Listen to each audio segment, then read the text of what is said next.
الحمد لله وكفى والصلاة والسلام على سيدنا محمد المصطفى وعلى آله وأصحابه نجوم الهدى. أما بعد فأعوذ بالله من الشيطان الرجيم. بسم الله الرحمن الرحيم.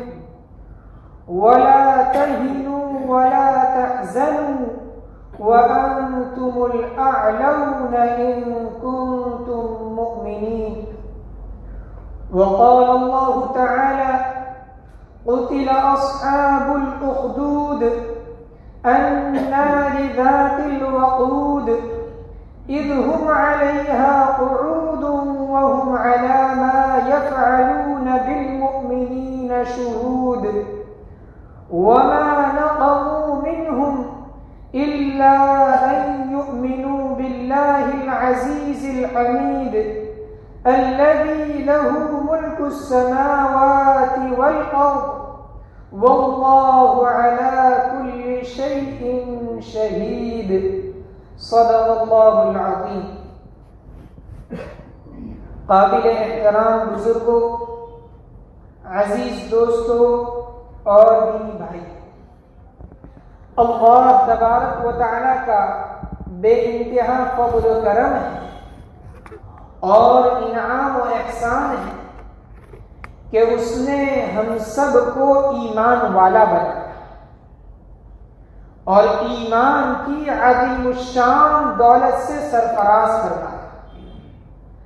اللہ تبارک و تعالیٰ کے خزانے میں سے جتنی دولتیں اور جتنی نعمتیں ہمیں حاصل ہوئی، ان تمام دولتوں میں، ان تمام نعمتوں میں سب سے بڑی نعمت اور سب سے زیادہ قیمتی دولت اگر کوئی ہے تو وہ ایمان کی دولت ہے، ایمان کی نعمت ہے. اگر خدا نخواستہ کسی سے ایمان کی یہ دولت سلب کر لی جائے، چھین لی جائے اور وہ ایمان کو چھوڑ کر مرتد ہو کر کفر ہونے کی حالت میں، کفر کرنے کی حالت میں دنیا سے چلا جائے تو اللہ تبارک و تعالیٰ فرماتے ہیں کہ قیامت کے دن اگر وہ زمین بھر کر سونا اس ایمان کی دولت کے بدلے میں فدیے کے طور پر پیش کر دیں تب بھی ہمارے یہاں یہ قبول ہونے والا نہیں. اللہ تبارک و تعالیٰ فرماتے ہیں: ان الذین آمنوا ثم کفروا ثم آمنوا، یقیناً وہ لوگ جو ایمان لائے پھر کفر اختیار کرے، ایمان لانے کے بعد مرتد ہو گئے. ان الذین آمنوا ثم کفروا ثم ازدادوا کفرا لن تقبل توبتهم، ایمان لانے کے بعد کفر اختیار کر لیا پھر وہ کفر میں بڑھتے چلے گئے، ان کا کفر زیادہ ہوتا چلا گیا. اللہ فرماتے ہیں: لن تقبل توبتهم، ہم ہرگز ان کی توبہ کو قبول نہیں کریں گے. وَأُولَٰئِكَ هُمُ الضَّالُّونَ، اور یہی لوگ گمراہ بھٹکے ہوئے، اور پھر اسی بھٹکے ہوئے ہونے کی حالت میں، کفر کی حالت میں وہ انتقال کر چکے. ان الذین کفروا وماتوا وهم کفار، یقیناً وہ لوگ جنہوں نے کفر کیا اور کافر ہونے کی حالت میں مر گئے، اللہ فرماتے ہیں: فَلَن يُقْبَلَ مِنْ أَحَدِهِمْ مِلْءُ الْأَرْضِ ذَهَبًا وَلَوِ افْتَدَىٰ، اگر وہ فدیے کے طور پر زمین بھر کر سونا پیش کر دے تب بھی ہم اس کو قبول کرنے والے نہیں. روئے زمین بھر کر سونا جس کے پاس ہو کتنا مالدار سمجھا جاتا ہے. اللہ تبارک و تعالیٰ ہمیں تنبیہ کر رہے ہیں کہ تمہارے دلوں کے اندر جو ایمان کی دولت اور ایمان کا سرمایہ اور ایمان کی پونجی ہے، یہ زمین بھر کر سونا تمہیں ملنے سے زیادہ قیمتی دولت.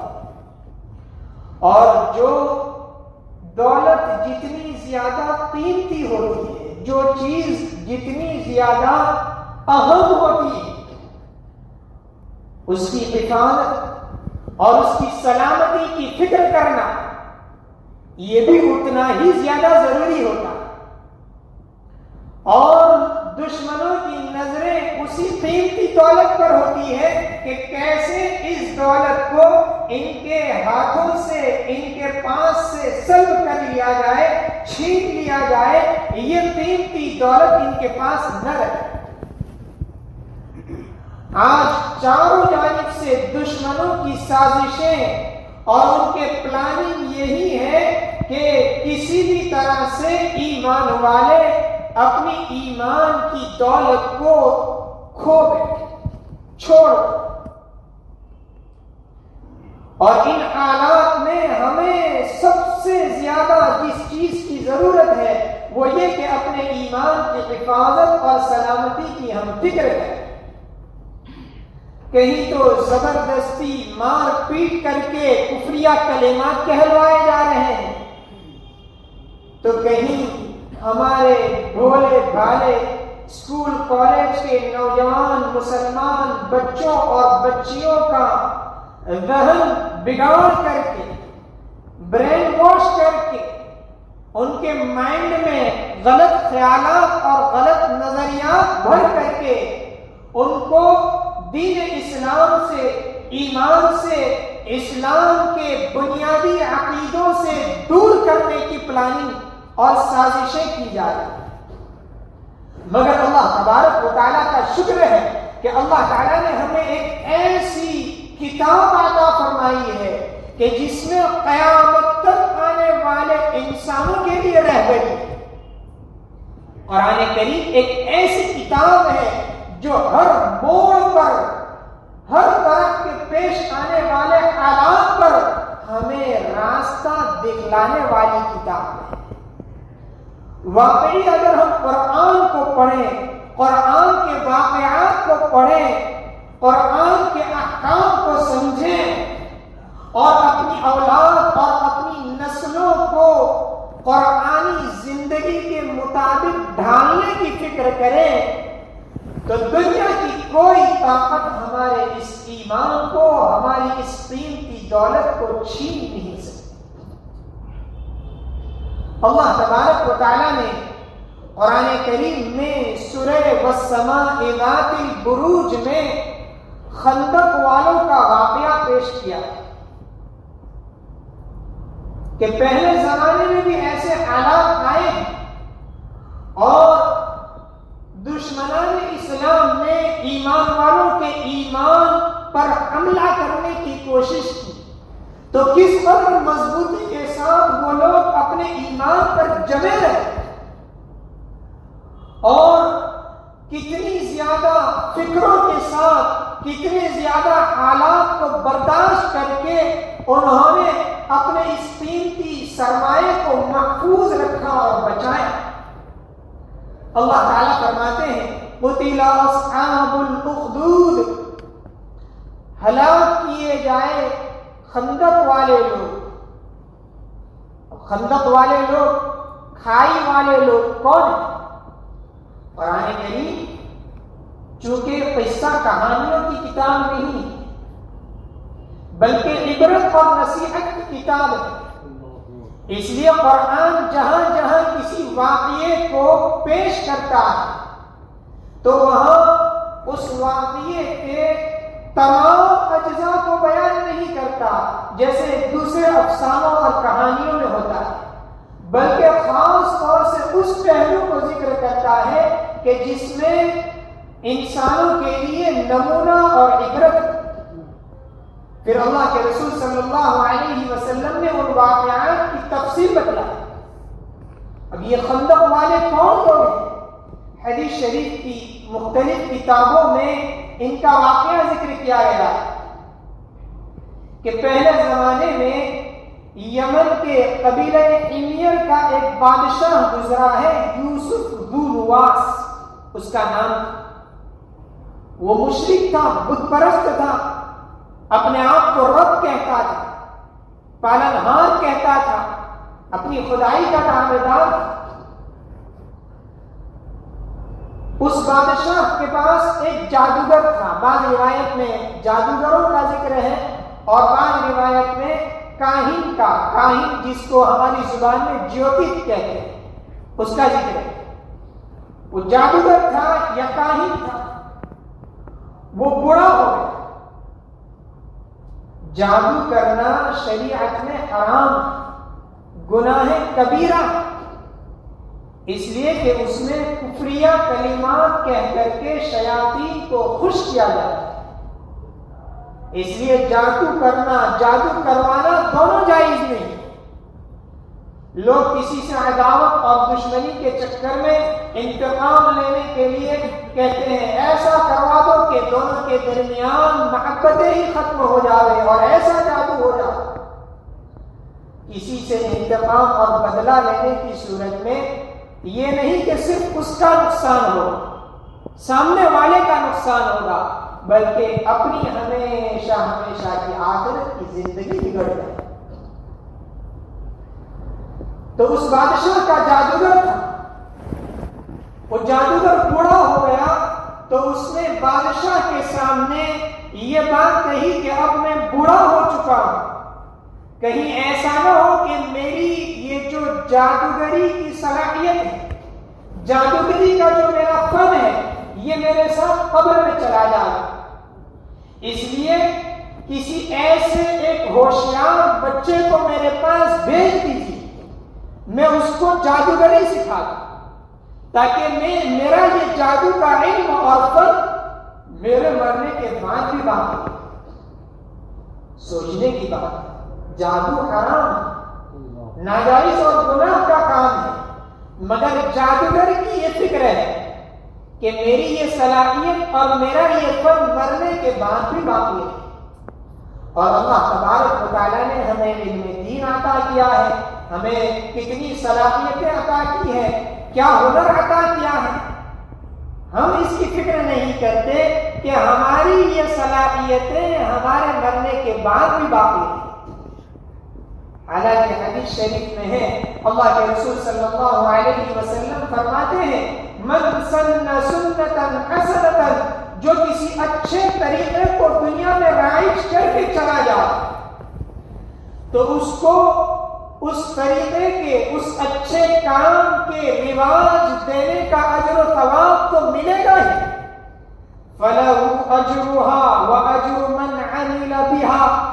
اب جتنے لوگ اس کے اس اچھے طریقے پر، اچھے رواج پر عمل کریں گے، ان سب کا اجر و ثواب بھی اس اچھا طریقہ رائج کرنے والے کے کھاتے میں چلا.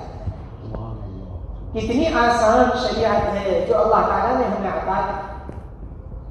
جادوگر نے یہ کہا کہ میں یہ چاہتا ہوں کہ میرا یہ فن میرے مرنے کے بعد بھی باقی رہے. چنانچہ بادشاہ نے ایک ہوشیار بچے کو مقرر کر دیا کہ یہ روزانہ آپ کے پاس آئے گا اور آپ سے جادوگری سیکھے. وہ بچہ روزانہ جادوگر کے پاس جاتا تھا تو راستے میں ایک راہب کی کوٹھڑی تھی.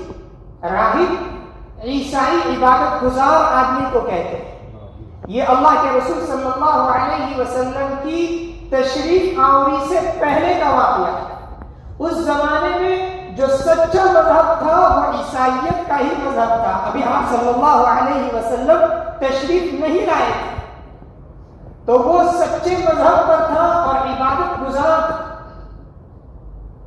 پہلے زمانے میں یہ ہوتا تھا کہ لوگ گھر بار وطن سب کو چھوڑ کر کے رہبانیت اختیار کر لیتے اور کسی کونے میں، کسی گرجاگھر میں جا کر عبادت کرتے رہتے.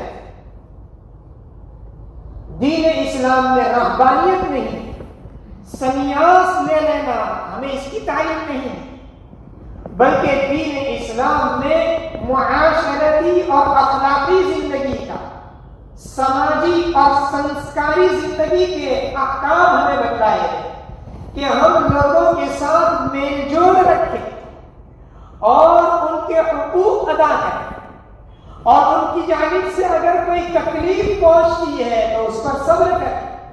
مشکات شریف کی حدیث ہے، اللہ کے رسول صلی اللہ علیہ وسلم فرماتے ہیں المسلم الذي يخالط الناس ويصبر على اذاهم، وہ مسلمان جو لوگوں کے ساتھ میل جول رکھتا ہے اور ان کی جانب سے پہنچنے والی تکلیفوں پر صبر کرتا ہے، وہ بہتر ہے اور اچھا ہے اس مسلمان سے جو لوگوں کے ساتھ میل جول نہیں رکھتا اور لوگوں کی جانب سے پہنچنے والی تکلیفوں پر صبر نہیں کرتا۔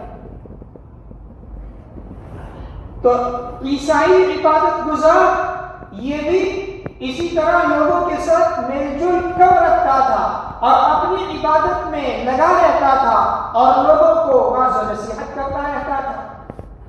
بچے کا گزر اس آدمی کے پاس سے ہوا، عیسائی عبادت گزار کے پاس سے ہوا، اس بچے نے بھی اس کی باتیں سنی، اس کو وہ باتیں اچھی لگی اور اس نے خفیہ طور پر اس عیسائی عبادت گزار کے ہاتھ پر ایمان قبول کر لیا۔ اگر آدمی سچی طلب کے ساتھ اپنے ذہن کو خالی کر کے عبادت کے لیے اور دین کی سمجھ بوجھ کے لیے فارغ کر کے دین کی بات سنتا ہے تو اس کے دل پر ضرور اثر انداز ہوتی ہے۔ اس بچے کے دل پر بھی عیسائی عبادت گزار کی باتوں نے اثر کر ایمان لے آیا اور ایمان کی جڑیں اس کے اندر مضبوط ہو گئی، اس کے دل میں پیوست ہو گئی، رچ بس گئی۔ کتنی حد تک یہ پیوست ہو گئی، کتنا پکا اور مضبوط ہو گیا اس کا ایمان کہ ایک مرتبہ وہ اسی طرح معمول کے مطابق راستے سے جا رہا تھا تو دیکھا کہ ایک بڑا درندہ ہے، شیر وغیرہ کوئی بڑا کھاڑ کھانے والا جانور ہے جس نے لوگوں کا راستہ روک لیا اور لوگوں کی آمد و رفت، لوگوں کا آنا جانا بند ہو چکا۔ بچے نے دل ہی دل میں یہ کہا کہ الیوم اعلم السائر افضل ام الراہب، آج مجھے پتہ چل جائے گا کہ اس کا مذہب سچا ہے، اس جادوگر کا، کفر والا مذہب، بت پرستی والا مذہب، یا اس عیسائی عبادت گزار کا ایمان والا مذہب یہ سچا ہے۔ چنانچہ اس نے اپنے ہاتھ میں ایک چھوٹا سا پتھر اٹھایا، ظاہر ہے بڑا پہاڑ کھانے والا درندہ ہے، چھوٹے سے پتھر سے تو وہ مرنے والا نہیں۔ اس نے چھوٹا سا پتھر اٹھایا اور یہ کہا، یہ دعا کی، اے اللہ اگر اس عبادت گزار کا دین، اس کا مذہب سچا ہے اور اس جادوگر کا مذہب جھوٹا ہے تو اس درندے کو ہلاک کر۔ یہ دعا کر کے ایک پتھر مارا اور وہ درندہ مر گیا۔ اللہ تبارک و تعالیٰ نے یہ کرامت اس کو عطا کری، لوگوں کا آنا جانا شروع ہو گیا اور لوگوں میں چرچا ہو گیا کہ یہ تو کوئی بڑا کرامت والا آدمی، یہاں تک کہ اللہ تبارک و تعالیٰ نے اس کو یہ کرامت بھی عطا کی کہ مادرزاد نابینا اندھے لوگ اس کے پاس آتے، یہ اس پر ہاتھ پھیر دیتا، وہ شفایاب ہو جاتے، کوڑ کے بیماری جن کے بدن پر دبے اور داغ ہوتے یہ ان کے بدن پر ہاتھ پھیرتا، وہ بھی اچھا ہو جاتا۔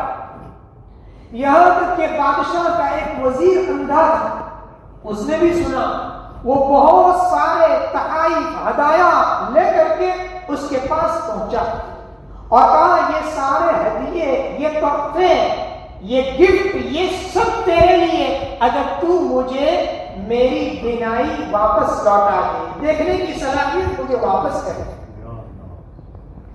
بچے نے کہا انی لا اشفی احدا، میں تو کسی کو شفا نہیں دیتا ہوں، انما یشفی اللہ، شفا تو اللہ تعالیٰ ہی دیتے ہیں۔ سوچنے کی بات ہے، اللہ تبارک و تعالیٰ نے اس بچے کو کرامت عطا کی تھی، وہ ہاتھ پھیر دیتا فوری طور پر شفا ہو جاتی، مگر اس نے ایسا نہیں کیا بلکہ اس کو پہلے ایمان لانے کی دعوت دی اور اس کا تعلق اللہ کے ساتھ جوڑا۔ یہ کہا کہ شفا تو اللہ ہی دیتے ہیں، اس پر ہمارا یقین ہے، شفا تو اللہ ہی دیتے ہیں۔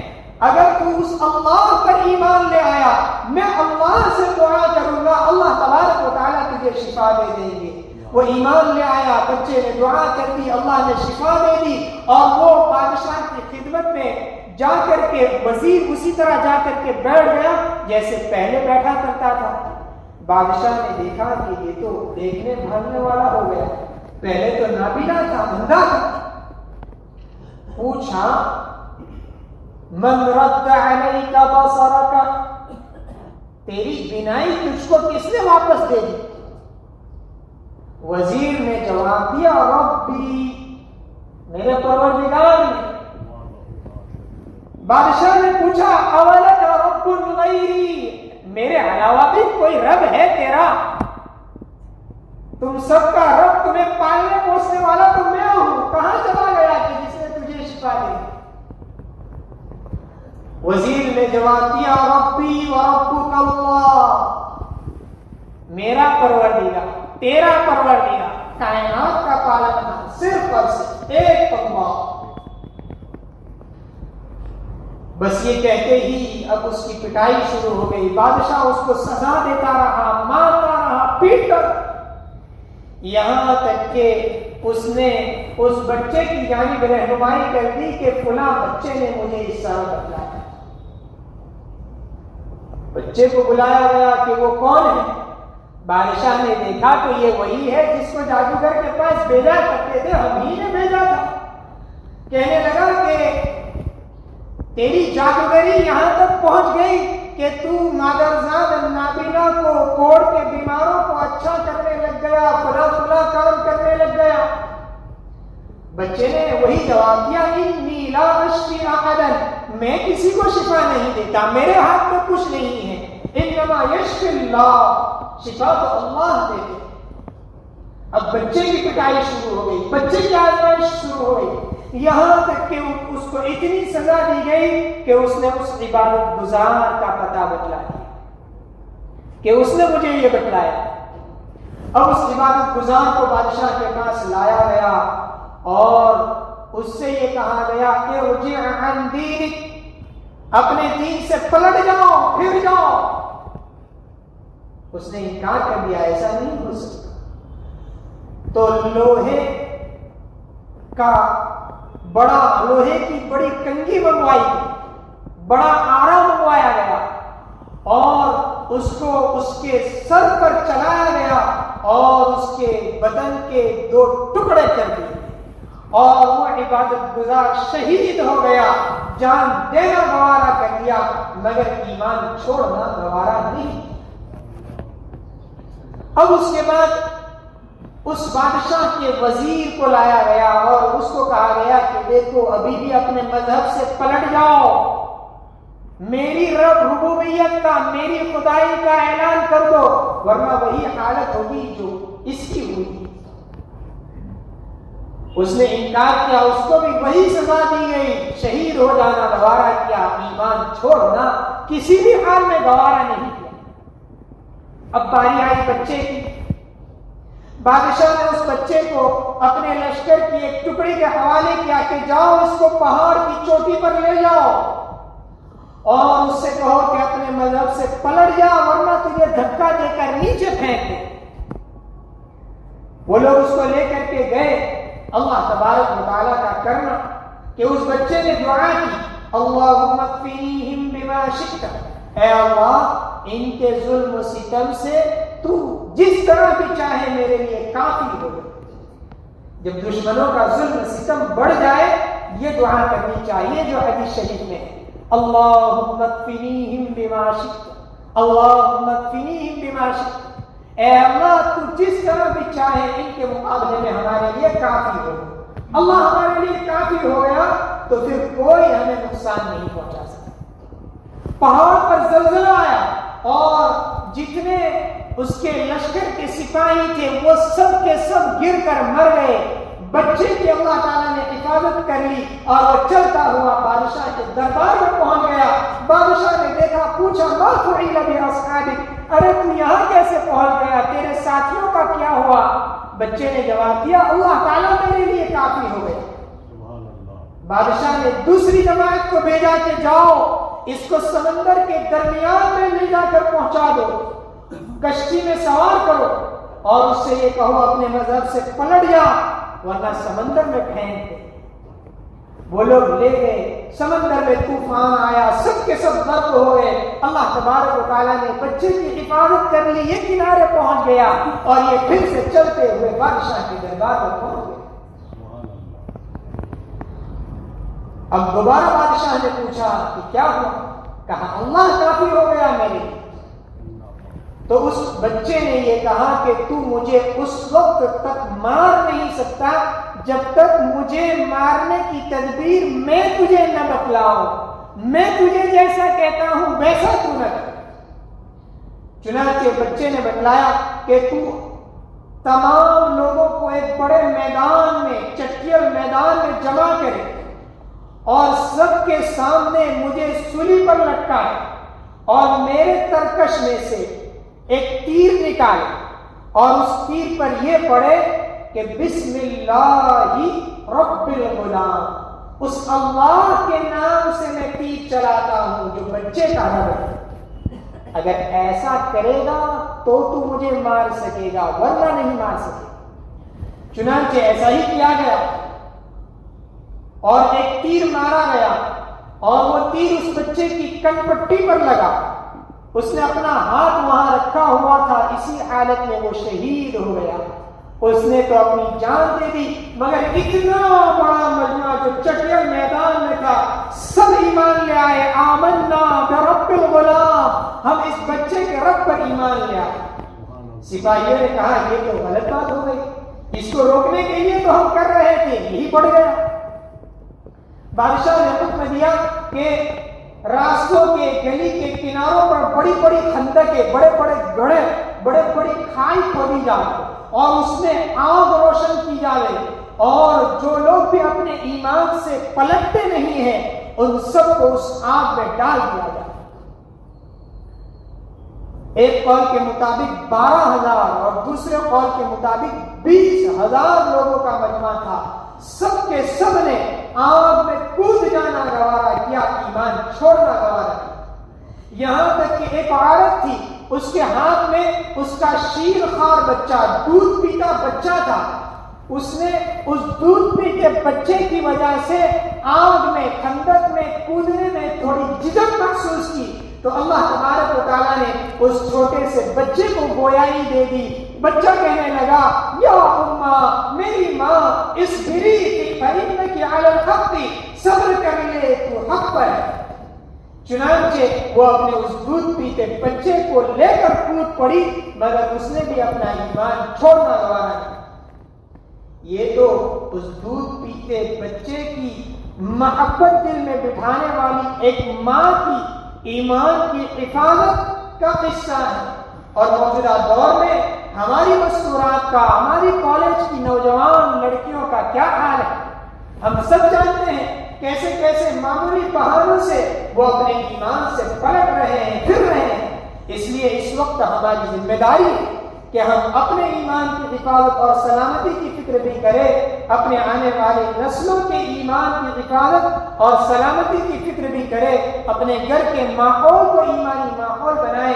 اسی کے لیے الحمدللہ ہمارے یہاں ایک مستورات کا پروگرام بھی رکھا گیا ہے، جس میں جامعہ تعلیم الدین ڈابیل کے استاد حدیث اور قاضی شریعت حضرت مفتی عز الرحمان صاحب سملکی دامت برکاتہم العالیہ تشریف لا رہے ہیں، اور مستورات میں ان کا خطاب ہوگا۔ یہ پورا مجمع نیت کرے کہ انشاءاللہ ہم اپنے گھر کی مستورات کو وقت پر وہاں پروگرام میں پہنچانے کی فکر کریں گے انشاءاللہ۔ سبحان اللہ وبحمدہ، سبحانک اللہم وبحمدک، نشہد ان لا الہ الا انت، نستغفرک ونتوب